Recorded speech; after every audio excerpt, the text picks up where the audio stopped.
Welcome to the Mycelium Signal podcast. As always, I'm your host, Konstantin Tuonihovi. Today, it's an honor to have with us Erik Andersson, known as Mishbar Bovmeph, the guitarist and songwriter behind the enigmatic Swedish occult black metal band Mephorash. So, Erik, warm welcome to Finland.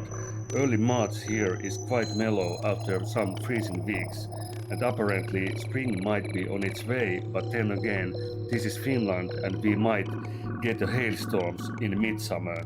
How's everything on your side in Sweden? Yeah, well, I guess I can relate to that. You always get fooled that life is coming to this country, but then you get a backlash with new snow and new coldness. But at least we have a little more light now, I Yeah, guess. I think it's refreshing after the long winter, at least in Finland, and I think it's quite similar for you there in Sweden as well. Yeah, yes, it is. It's like no matter how much you appreciate the darkness, it gets pretty tedious after a while. You need some contrasts in life too. That's exactly what I was thinking myself Yeah, too. It's like enough is enough. yeah, But exactly. you released your latest album last year, Crystal Ah, and how has the reception been so far? Well, I think it has both been very well received, but I can also tell that people are a bit shocked because we uh, we tried some new territory, and I think the shock has been mostly appreciated, but it seems like people had to get used to this new way of writing music that we did, and we really explored like the deeper sense of the musical writing and the concepts, and took a more, what can you say, a more psychedelic expression in our music that might not be as common in black metal. So yeah, but all in all, I think people has really appreciated this new route that we have taken. I thought I noticed some even Pink Floyd influences or some kind of like a similar type of not perhaps like direct influences, but that kind of more progressive approach to some things. Yes, Pink Floyd is one of my old favorite time bands, so it's not so strange that you might pick up a bit of that. According to me, they have written the most deep and transcendental musical pieces of all time, and they have explored like so many parts and senses of the human consciousness that most musicians don't, and that has really inspired me, like, because I think that you shouldn't only explore concepts through the words or the lyrics or the vocals. I think that you should try to find the same exploration within the notes and the tones of the music, and find ways to express what you want to say even without saying any words. Like I want it to be a synergy between the words and the music to perfectly explore and explain what you want to express to the listener. And I think that Pink Floyd has been the most successful in doing this, especially with the Dark Side of the Moon album. You can really both feel and hear what they try to express to you, and that has inspired me a lot in my musical writing, and especially in my guitar work, because that is the most influential pieces of Pink Floyd to me, like the guitar work especially. So it's a correct observation that there's maybe a bit more Pink Floyd to the last album than the previous ones. Yes, I can relate to that as a Pink Floyd fan myself. When I first discovered your older album, 1557 Rites of Nullification, I just listened to the album when I was lying on my back on the bed and really like immersed myself for the, I don't know how many times I have listened to the album, but tens of times thus far. And I really appreciate that it was whole artwork. I mean, like the lyrics and the guitars and the vocals and everything. It's like I have listened to so much all kind of genres of music that I can sense that when a song is kind of structured like an engineer, and then again there are some pieces of music which sounds like the musicians or artists are like in some kind of trance. You know, it's like an experience, the songs in itself, like in universes, and I can really appreciate that kind of art. And I think Mephorash is one of the rare bands in occult black metal which has this kind of visionary style. Yeah, I think that we always try to leave nothing to chance. Like we really care that all the smallest details are there for a purpose. Like every single aspect, every single tone on the guitar, every beat on the drum, that everything is in a synergy and that everything is there for a reason to aid what we try to communicate through the music. And we try to do it with a surgical precision. Like if we don't feel that a part or when we are recording the music that we don't feel that we really hit the nail on the head, we redo it, we remake it, because it's so important to us that we really transcend the message in the correct way. Like we really want to reach some higher state with the music, and we won't be satisfied until we reach that point for ourselves. Like when we listen back to it, we want to give ourselves that same experience that you explained. Like, well, you were lying on the bed and you feel like you are taken to another place, and we want to give, like when we listen to the final recording for ourselves, we want to feel that we, even ourselves, even having written the music already, we want to be taken to a meditative state of being, and we won't be satisfied until we reach that for ourselves.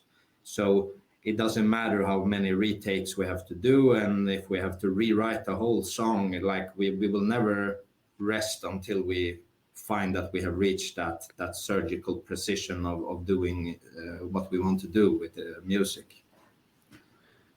This sounds quite familiar. Are you perhaps acquainted with the original Greek concept of the daemon or the daemon muse? Yeah. Most of the people I have interviewed in the Mycelium Signal podcast have been the artists who are in tune or almost even like enthralled by the daemon muse, in the sense that, and I'm speaking of myself too, that and maybe I should speak of myself alone. It's like when I create any kind of art, it seems when I'm in touch with the daemon, I'm kind of directly possessed by it, and it doesn't let me go until the artwork is finished, in the sense. And it doesn't matter if you're hungry, if you are in some kind of like a physical discomfort or pain or, you know, strained.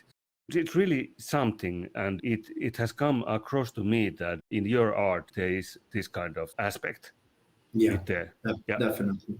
So and it feels also like somehow that we are only, like our physical manifestation are only vessels to transport this message. Like the art and the ideas are not coming from the physical manifestation, it's coming from somewhere else, from a higher deity or a higher power or essence somewhere, and we are only the vessels. We are like the receptors for it, and we are here to manifest it in this physical state of being. But it's not the physical state that's creating it, it's coming from somewhere else. So we're only the receptacles of the message or of the ideas, because that's exactly how I feel when the inspiration comes to me, when the ideas come, or it's like I hear the music in my head first, all of a sudden from nowhere, like and it can be sparked by anything, and I can hear it, and it's like it doesn't feel like it's my idea. I get the message, and I feel an urge to manifest it. Like I need to put it into physical being, as soon as possible. Like I get the idea, I can hear a choir sing in my head, or I can hear drums, or I can hear whatever, and that sparks the birth of a song, or it sparks something in me, and then I compose the whole thing in my head, and then I try to get home as fast as possible to sit down with my guitar and record it before it's gone, because sometimes it can be very very like a subtle. Yeah, it can be subtle, and it can be like it wants to escape, almost like it's like having a genie in a bottle, and if you don't keep it contained, it's going to disappear. And it can be sometimes like that. Sometimes the ideas can come to me, and if I don't manifest it fast enough, it's gone. It's like it runs away, and it's incredibly frustrating when that has happened, because sometimes it can have felt like a real deep epiphany, but it's gone. Like I forget it if I don't manifest it fast enough.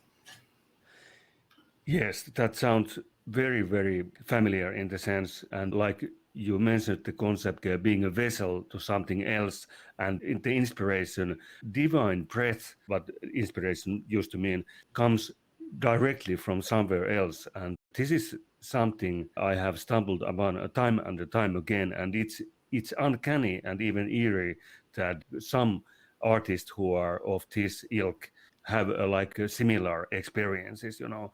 It really is. It has a long history of the Daemon and the muse.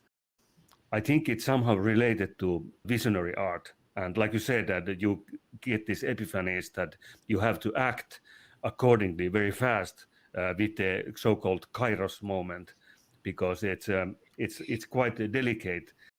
I think one opposing concept to the daemon is being divorced from the daemon. Say, if you think alchemically, you are in some kind of Nigredo phase, and you are losing all kinds of inspiration and all kinds of like meaningful signals. Have you experienced something like this after like a particularly a strong inspiration, and for example, like after releasing an album or something?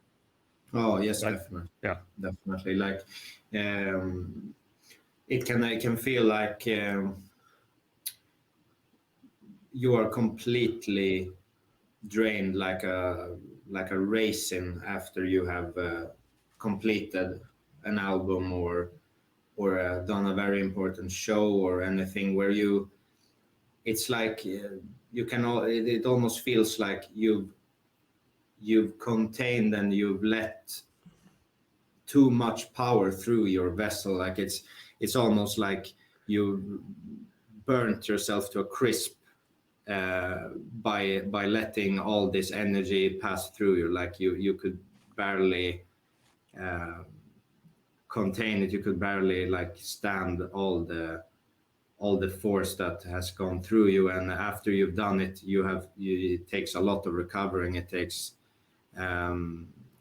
a lot of meditation and then self-care and spiritual work to gain back to being fully yourself. Like it takes I have not fully recovered from the last album yet, and I've tried to really shy away from the light for a bit to find my footing again, because it's such a huge process, and it takes a toll on you. Like it leaves scars on you afterwards, because it's not easy work to do all of that, to really turn yourself inside out for the sake of the art. So yeah, it's really it's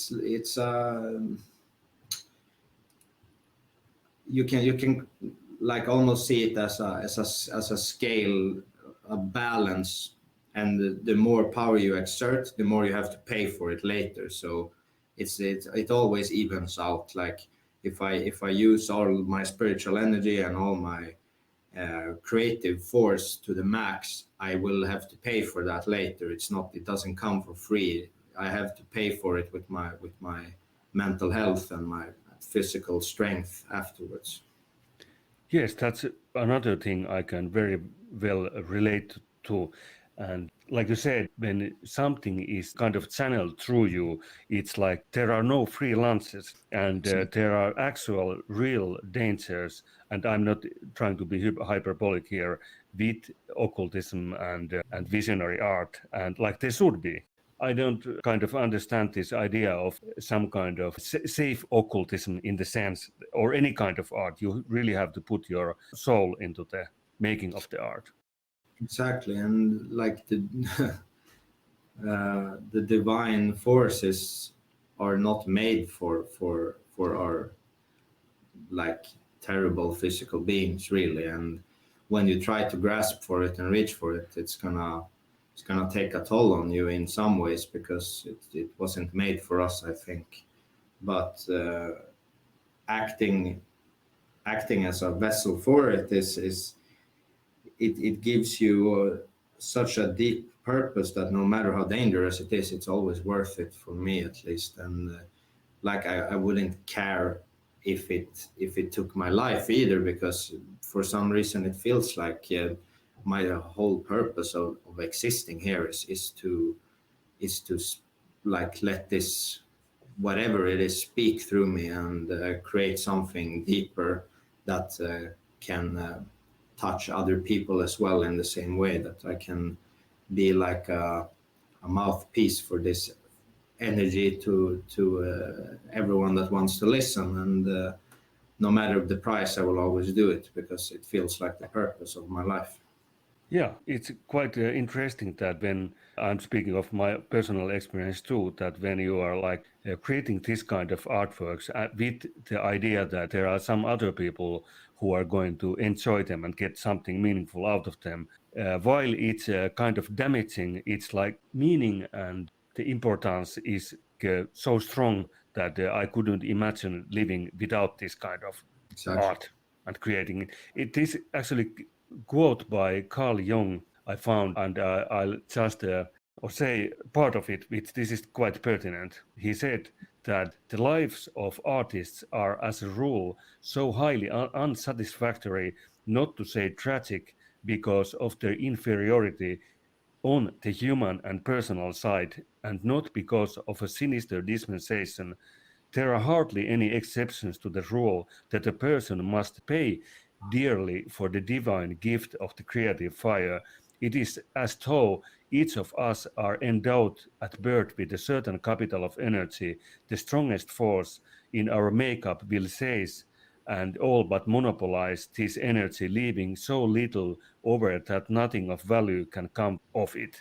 In this way, the creative force can drain the human impulses to such a degree that the personal ego must develop all sorts of bad qualities, ruthlessness, selfishness, and vanity, so called autoeroticism, and even every kind of vice in order to maintain the spark of life, to keep itself from being wholly bereft. And this goes a bit longer. And I Yeah. found this quote like many years ago, I think, and it really spoke to me.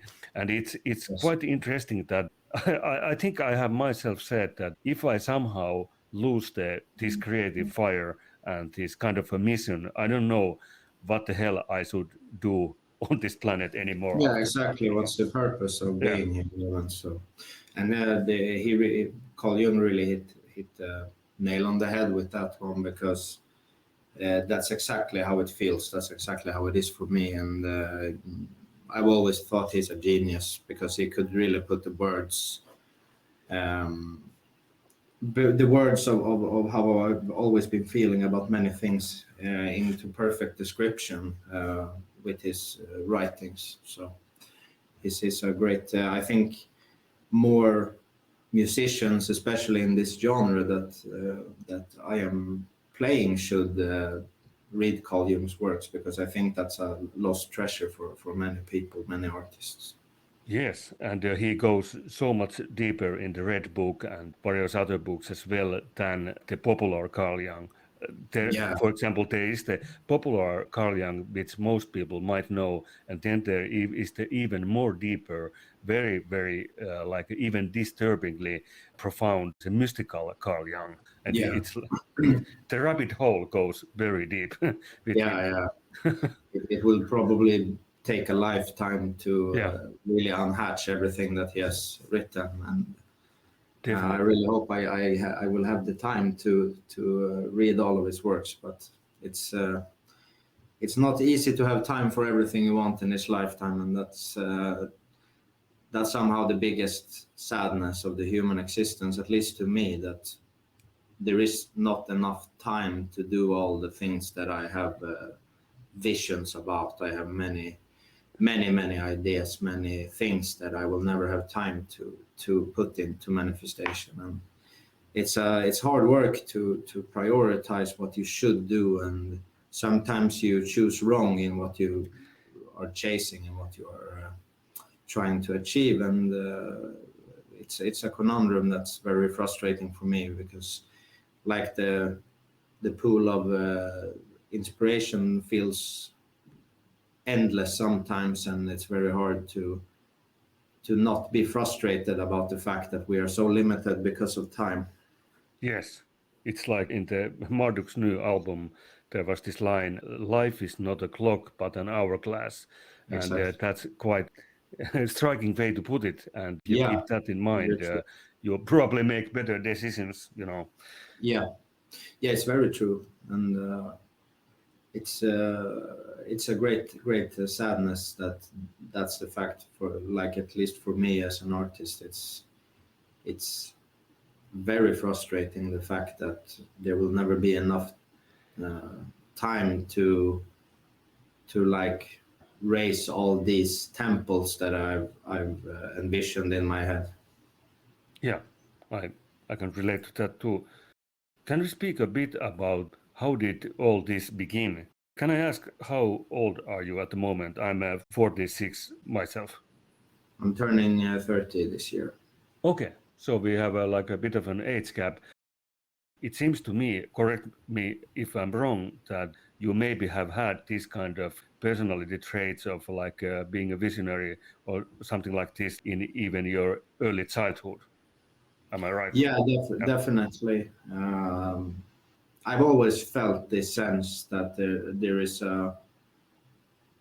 a secret behind every corner somehow. I've always felt that there's something to unravel, something to find, something more deeper about this life. I never felt at home anywhere. That's my biggest thing I can remember, that I never felt comforted or safe or at home anywhere. I was always striving or searching for something deeper, more purposeful, because like my peers, when I was going to school all years, I never felt like a part of that. I felt that this is some shallow construct that I don't understand. I always felt like this is not the place for me. This is not where I'm supposed to be.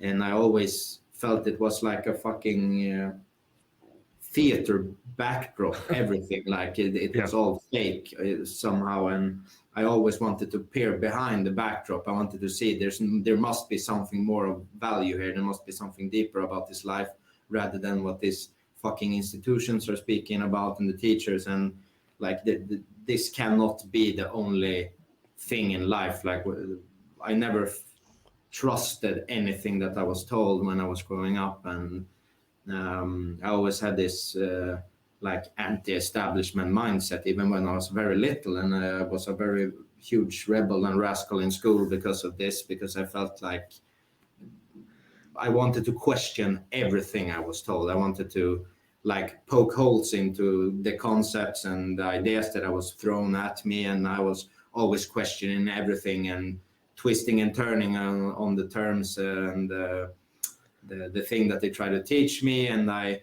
like somehow very hilariously succeeded in making the teacher speechless, because I questioned something they said, and they didn't have anything to reply to it. So I've always had this search within me for something deeper. And of course, when I've started dabbling in the arts and started reading and exploring occultism and religious texts and even psychology and stuff like that, I really started to find like, okay, here is the doorway to what I've always been feeling like that there is something else, and I found my comfort and my safety and my home within the art and within this spiritual path somehow. That's again quite fucking uncanny in the sense that you could have been talking about my personal childhood, which is very, very similar to that. And then again, this trait of the outsider is something that I find time and time again within this so-called Mycelium network, which consists of the people I work with, my friends and colleagues, and people I have seek to interview, just like you. Now, Yeah. it just leaves me a bit speechless in the sense that when I was very young myself, to certain age, I thought that I am the only one. I am the completely total outsider, and there are none of people like me.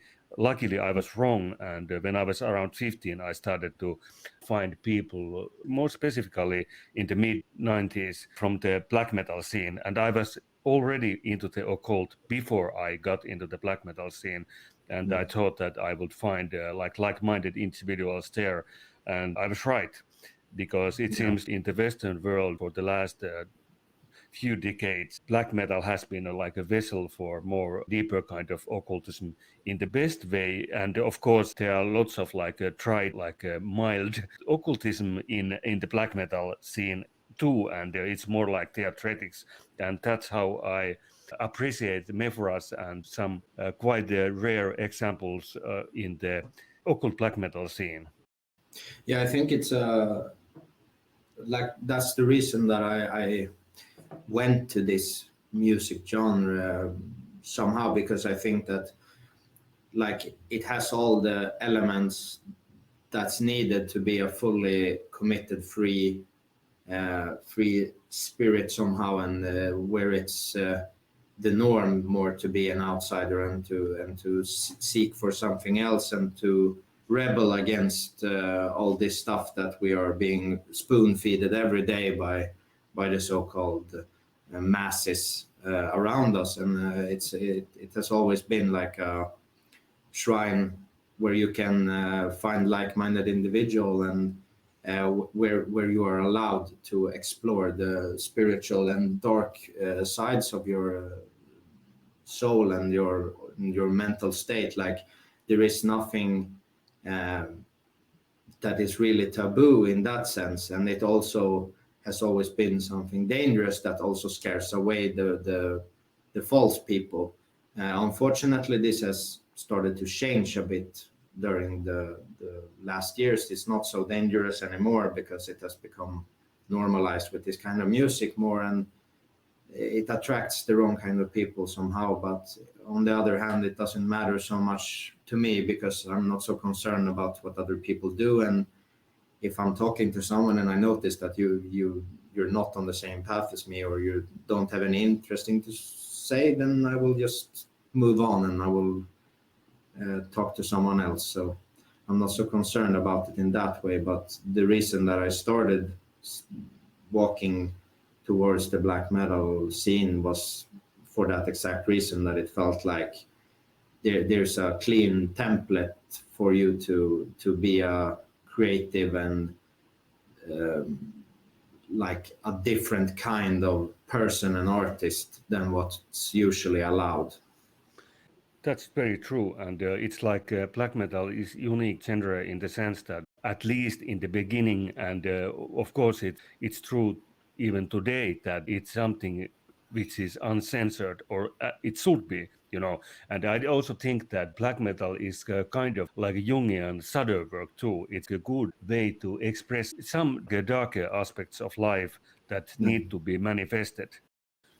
Exactly. You can integrate your shadow side completely within the artistical aspect, and like no matter how dark and disgusting you choose to make your art, it's allowed to exist in that place, and that's a very good thing, I think. Yeah, and it's quite interesting. I have noticed during my 30 years of involvement in the black metal scene that I have met many black metal artists and fans, of course, and it seems like many black metal artists in real life, when you have some private discussions, they are quite laid back and intelligent people who are not like reactive at all. And I think that's because they have done this much of the shadow work.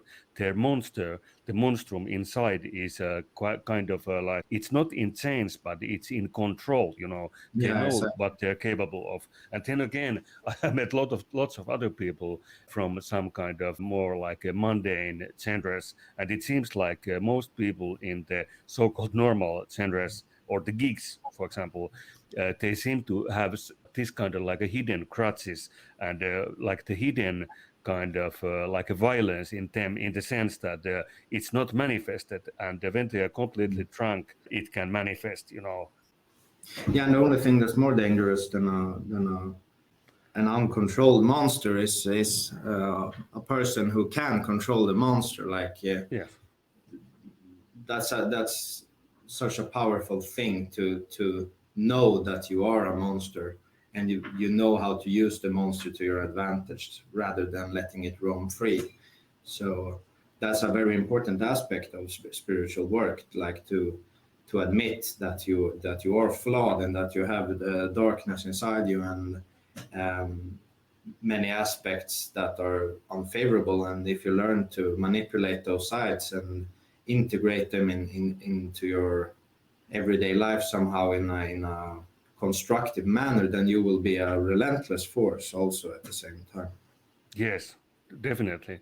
Actually, this speak of the Daemon and this being the outsider, there's a theme which I brought up with my interview with the American author Matt Cardin. It's a concept of an ontological wound or shock which seems to resonate profoundly with many writers and artists, including myself. This concept appears to be related to the archetypical wounded king, symbolizing a form of inner trauma that necessitates ongoing exploration and healing through the creative expression, ideally guided by the Daemon muse. Are you familiar with this concept, perhaps by a different name? Uh, I have not heard of that name before, but I'm very well first-hand experienced Yes. in that concept, because my life has been filled with a lot of trauma and very hard upbringing with a very unsafe environments and no real parental guardian that could take care of me really. So I had to learn in an early age to really take care of myself and to be the master of my own path. And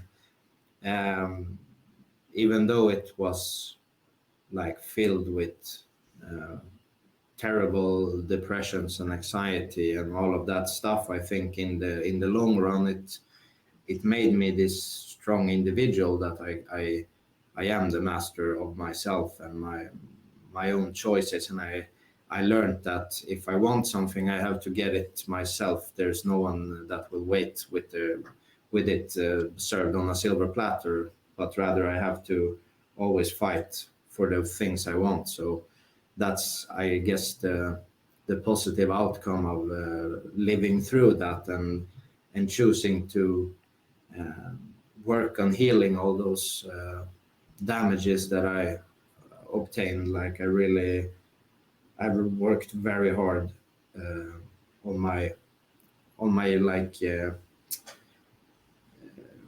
what can you call it, like introspective work, analyzing myself and meeting all the fears and all the shortcomings and all the things that these experiences cost me, all the traumas that happened.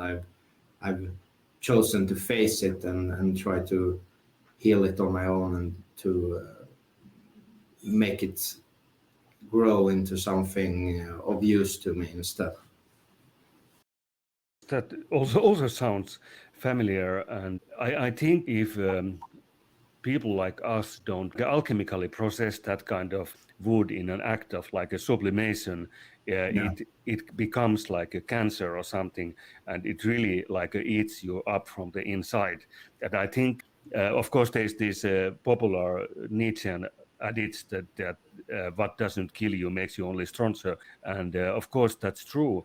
But people think trauma is only like a negative thing in the sense. But if you think it in the aforementioned Nietzschean style and not in that kind of like a macho statement at all, but if you really think that our ancestors must have been like full of trauma, I think most of humankind, our genes, and even the epigenetics, like from the past few generations, for example, like the war trauma, for example, in Finland, perhaps. And I think it's something which has driven humankind forward. And I think it was like a Swedish brain researcher. I don't remember his name. He had this book about human brains, and he said that the human brains are basically like mechanism for survival, and they are not at all concerned by anybody's well-being or happiness. And for example, the anxiety people have all the time in the city life also, for various reasons, it's something like the brains are hardwired into like seeking for danger. And I think in modern city life we don't have that kind of dangers anymore. Of course, that might vary where you live, but then again, it seems like people still have a need for some kind of conflicts and that kind of stuff. And then they trolling in the internet, and they are getting into quarrels with people in the Twitter and that kind of stuff. I talked to about this on another podcast I was on. Like, I think that comfort is really the killer of being a fulfilled human being. Like, I think it kills your passion, your inspiration.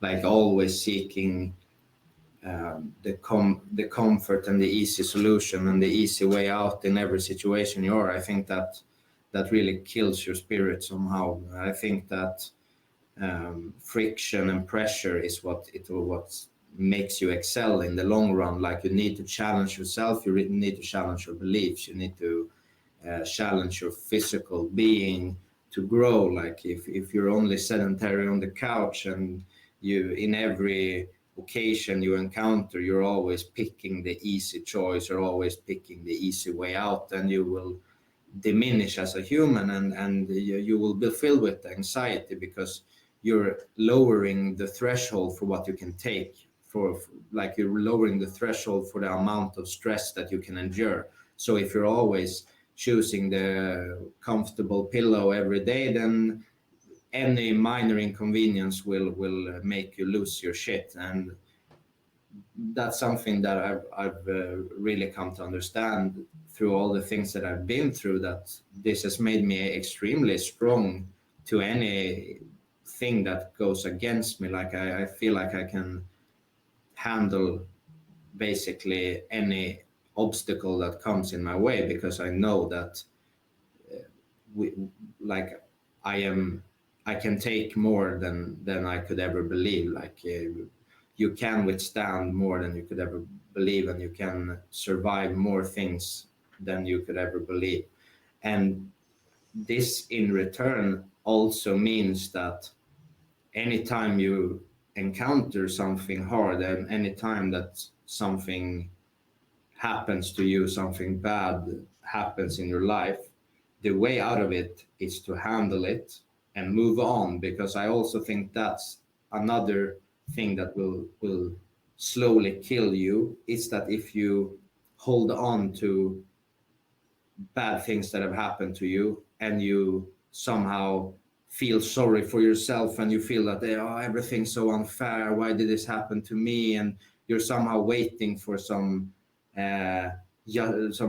justice for what happened to you. Like, you're waiting for someone else to give you some justice or some retaliation. Like, I need to be recognized for this terrible thing that happened to me, and I need justice for this. Like, if you keep having that mindset, then you will never move on, you will never grow, you will never learn anything. So that what doesn't kill you makes you stronger concept only works if you actually work towards that for yourself. Because if you hold on to the bad things that happen to you, you will never fail, you will never be stronger.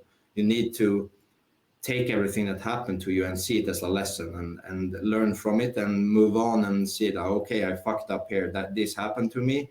What was my accountability in this thing that happened to me, and how can I make sure that it doesn't happen again? Like, I think that people have really fallen into this victim mentality and started feeling sorry for themselves and wants to be comforted by something outside of themselves, and that's the poison of the modern society, I think. Yeah, I agree. It seems like if people regard society as some kind of like a mother or father figure, that's not a good thing in the sense that you're taking away your own responsibility. And I have always thought that if I need some justice, I need to take it myself. It's not anybody else's problem.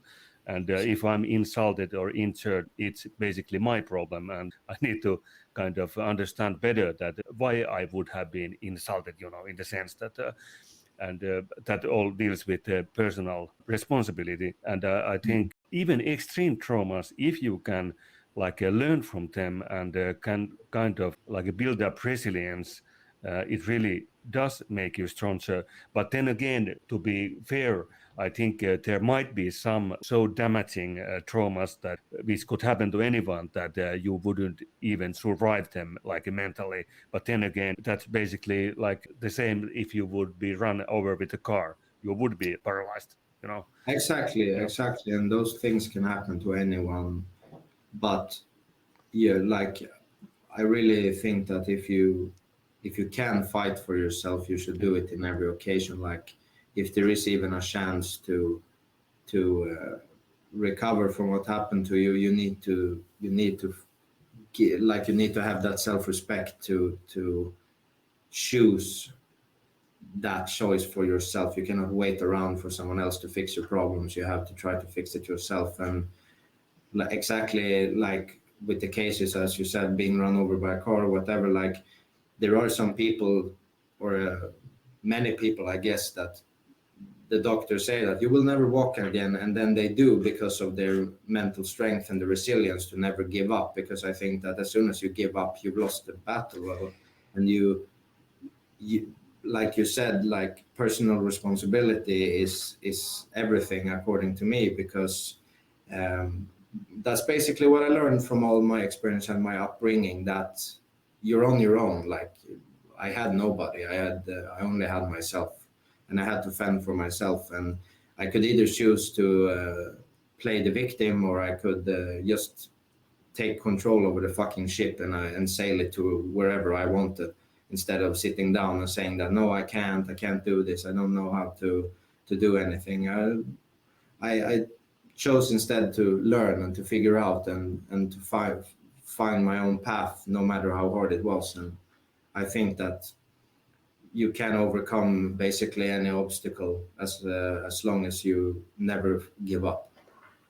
Yeah, I think it's like the path of the outsider. Do you find this familiar that people who are faced with this kind of adversities like you have had at one point may turn into occult? If you think about survival situation, you're stranded somewhere and you don't have any meat, and then there are like dead people around you, and your first option wouldn't definitely be to eat those dead people, because that would be cannibalism. But then again, a lot of people in this kind of like a survival situation have resorted to cannibalism. So basically, that would be the thing which would save them, even though it would be despised upon by the ordinary people. So I liken occultism, this kind of like some kind of like a Faustian thing, don't you think? Yeah, I do think that adversities and facing very hard things does create some sense of otherworldly mental states, because, like, this is norms of the society only works as long as everyone plays by those rules. Like, Yes. I think that, like, if you really go deep into, like, if you remove all the physical beings and all the laws and the rules of the society and everything, like, what is normal and what is occult and what is like, these are human constructs, like these concepts are man-made, all of them. And when it comes down to it, like if you strip everything from the what we've been taught and what we've been learned, there is no difference between anything. Everything is like the consciousness trying to exist and manifest itself and experience itself somehow. And I think that as soon as you are put into a situation which goes against what normal people usually experience, you realize that all of this, like I said, it's just a theater. This is just some global scale theater that everyone is playing to try to make each other as comfortable as possible. Like these rules are created so that nobody has to feel strange about the behavior of another person. And like it has become wide scale to the level that everyone is trying to play this theater to fit in, to make all of these things work. And then when you're all of a sudden like me, you experience something that goes against this whole theater, you realize it's a theater, and you see behind the curtains, you see behind everything, and it makes you realize that all of this is just bullshit. Like all of the things that we're taught are in reality, it's man-made. It's just made up somehow by some people. And if you don't want to play by those rules, you don't have to. You will have to face the consequences if you try to walk outside of it. But you realize that you are the master of your own destiny. You can do whatever you want. If you want to be a cannibal, you can do it, but there will be consequences. And I think that's like adverse events creates this like illumination that there is something beyond, there is something in the hidden that you can explore. So I really think you're right on that adverse events makes you turn to the occult, because you realize there is an occult, basically. Yeah, and I would also add that one should think in this case occultism as like a tools, like a very rare and perhaps dangerous tools, and like a set of technologies in the sense, and not like perhaps as like a spiritual system, which it also is. But I'm really speaking about like a pragmatic occultism, like something which hasn't like a direct effect and cause on the so-called physical world too. And the thing which you referred, the so-called normal everyday life, is I have this term called consensus reality, which is basically like a straitjacket. And when somebody is kind of like forced outside the comfort zones, of course, and into the true liminal, they open such rabbit holes and doorways into very, very strange things. And I think there's like a wealth of information and gnosis to be obtained from in the liminal. For example, I have on-off lived in my cottage for some 3 years now, and I have lived most of my life in the city. And I'm right now at my apartment home studio. But yesterday I was in the cottage, and because of my dog died a couple of weeks ago, and I still have one dog. It really changed the atmosphere in the cottage where I have been spending a lot of time alone with the two dogs, and it felt like there was this kind of emptiness and even like ghosts in the cottage, in the sense that I was more cognizant and more aware of weird noises in the night. I woke up like consistently at some 5 o'clock for like a week now. And it seems like the already liminal place in the cottage, the liminal atmosphere has kind of taken a hit, and it's kind of in some kind of like a wounded state, which means I'm more conscious of the liminal. Yeah. And I think that people who live in the city their whole lives, and they are kind of shielded, and they have these so-called consensus reality belief systems, which is also a belief system. It is like a modern way of thinking. They don't understand that outside that kind of consensus reality bubble, there is a lot of more, and Yeah, definitely. And like I think somehow also that's why this consensus construct that the politicians, Daemon is trying to create is like they're always prohibiting anything that is in any way mind expanding, that makes people think on their own. And I think they're trying to create a reality where people are not thinking so much, because the more you explore these hidden concepts and this mind-altering substances and all of that, you realize that all of this is just a construct. It's all just some sort of structural lie that is such a shallow concept in comparison to what you can experience and what you can explore and what you can understand. And um, there is definitely so much more that you can experience and see if you're just willing to step outside of your comfort zone and of other people's comfort zone. But when you do that, as I said, there will be consequences. Like the people around you might shun you for doing this, and you will always have to pay for this exploration in some ways. But I think that, as we said before, this musical scene and all of this, it really allows for you to find like-minded individuals that are as willing as you to take a leap of faith into the darkness and try to find and explore more interesting and meaningful things, rather than all of this shallowness that we face every day. Definitely. And you are probably familiar with the concept of antinomianism. It's basically against the law in the sense, but it's not related to like a criminal activity, or No. it's more like opposing establishments and established faith and perhaps society in the sense. And that's like a long-running tradition.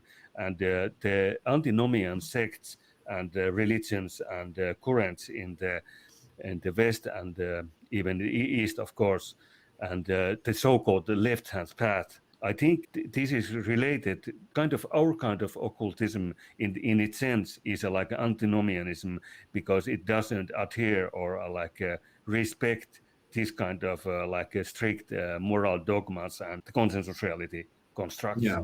And it seems like I just found a very interesting concept.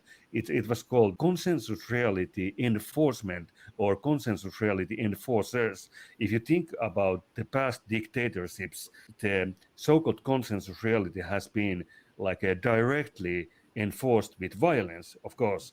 And in some kind of very strictly religious societies, it's also enforced. If you do some kind of heresy in some kind of strict religious dictatorships, you would probably be hanged. And then, of course, there were the witch trials in the medieval ages, and it seems like this is something which black metal is some kind of a resurgence of. Don't you think? Yeah, and I think we're entering another period of this enforced consensus reality right now, but in a different form. Like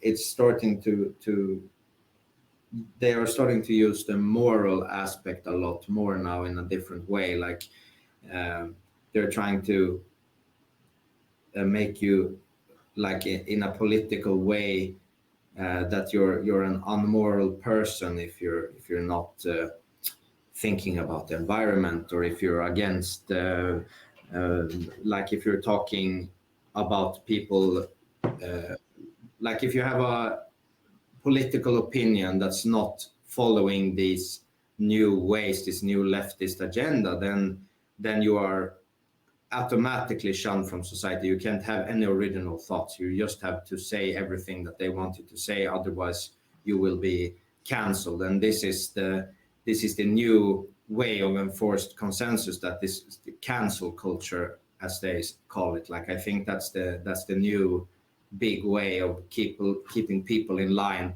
that you will have to feel like you're a bad person if you don't say what they want you to say. Like you got to have a bad conscience about everything you do, everything you say. You have to use the right terms. Like if you say the wrong words, even though you have no bad intentions whatsoever, it can be enough that you write a word that 5 years ago was okay to write, but now they changed it that it's not okay, and automatically you're canceled. And I think this is a very, very, very dangerous thing that they're doing, because they are trying to control the way that people are allowed to speak, and they are trying to control the free speech, that I think is a very important thing in society for keeping this like if you want to be a free spirit, you need to be able to speak your mind, because if someone else tries to control your thoughts and your speech, then you are just a slave. You are not allowed to exist as an individual anymore.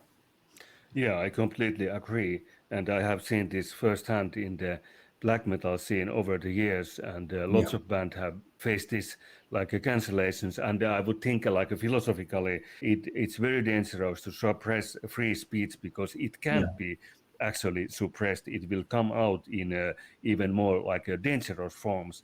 And one thing people don't understand during this like era of political polarization is that there are nation level players in this game. And I'm not into politics myself, but I can really see that if there is a like strong political hegemony in some side, then it will breed opposition. The polarization always. That's how existence works in general. Like it's a natural law somehow, I think, in this conscious reality, that there is no light without, or rather no darkness without light, and the vice versa. Like the stronger one extreme goes, the more the other will push back, and that's for everything. That's in nature. That's like it's just a natural law of our conscious reality, that everything is a balance. Like the higher you go, as above so below. And I think that even goes down to the personal level, like and the political level. Like it always gets an opposite reaction. Like every reaction has an opposite and equal reaction. That's always how it is. So the more you try to suppress someone, the more that movement will grow. And if you even forbid people to speak their minds, these thoughts will grow and bubble under the surface without you even knowing. Like if someone speaks your mind freely, then you will at least know, like, okay, that guy supports that thing. Okay, then we know who that guy is. But if you forbid him to speak, then he will probably fake what he thinks. He will probably hide what he thinks, and you will have terrible people walking around you that you don't even know what they think, because they would never say it, because then they would be shunned from society. So I think it's very dangerous when you try to forbid thoughts and speech, because first of all, you won't know who thinks what, because everyone will be manipulating and hiding and changing their masking towards you. And on the other hand, you cannot even have discussions to change these people's minds, because they are not allowed to even say something. Like I've had many discussions with my friends that has led to one of us changing our minds. And I think that's a very important thing between humans, that you need to be able to discuss things on an equal level to find a consensus in the middle, that you can give people new ideas or new inspirations, or make people realize that they are wrong. And this goes for occultism, spiritual work, creative work, and political things. Like it's everything about the human consciousness. You can learn and adapt through speaking to other people that are equally on your level of intelligence, and you can find new ways and ideas to realize together. And I think it's very important. So it's very dangerous, this new movement that is coming. And I am, as you, I'm completely uninterested in politics, because I don't believe in that stuff really, because as I said, I always walk my own path. I don't follow any movements. I don't follow any I don't even follow any fucking football team because I don't give a shit about sports either. And to me, I've always walked my own path, and I have my own beliefs, and I cherry pick what I think is interesting within the literature, and I build my own ideas of the universe. So to me, politics are not interesting, but politics unfortunately influence all our lives. So I see this fucking movement going on right now, which are basically the witch trials all over again, but instead of being about magic, it's being about free speech and what you can say and what you can't say. And if you use the wrong words, you will be burnt at the stake instead, and you will be thrown out and not allowed to have a platform to speak your mind. And I think that's a very, very dangerous movement. It really is, and it's like when we have these kind of like egregories running around this political polarization. But anyhow, life is definitely too short to meddle with the politics, because it's not like the normal individual have any kind of leverage in the like a big politics anyhow. So it's better to like control your own fucking life as best as you can. And try to navigate around all these stupid political laws and movements that they come up with. Yeah, I completely agree. To step away from the dirty politics, one thing which really moved me when I heard your appearance in Seance Iblis Manifestations podcast. I think you spoke about the final song in the album, Mephorash, like a memorial. Yeah. If I understood it correctly, it's a tribute to your late father. Can you tell us more about it? Because I already heard that, but I think it was a very psychologically and magically very interesting the background story. So if you can share it again. Yes, absolutely.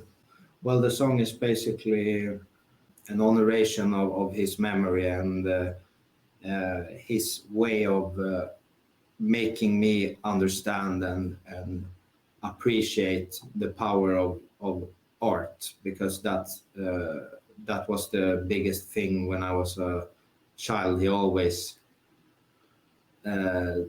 took my arm and he looked into my eyes, and it was really serious. Like he always said that no matter what the bullshit's going on in this universe, in this life, art is the most important thing. That's the only important thing that we have as humans. Is the only connection we have to anything spiritual. And he was always super serious about that. And he said that, like, you fuck all the other bullshit. You always need to remember, like, if there's anything that you will take from me, you need to remember that art is the way to liberation within yourself. Like, he was always telling me that, and I didn't really understand what he meant when I was like 5 years old. But I remember him clearly saying that, and he always took me to in Uppsala we have this great cathedral, and he always took me there, and he showed me all the artworks and all these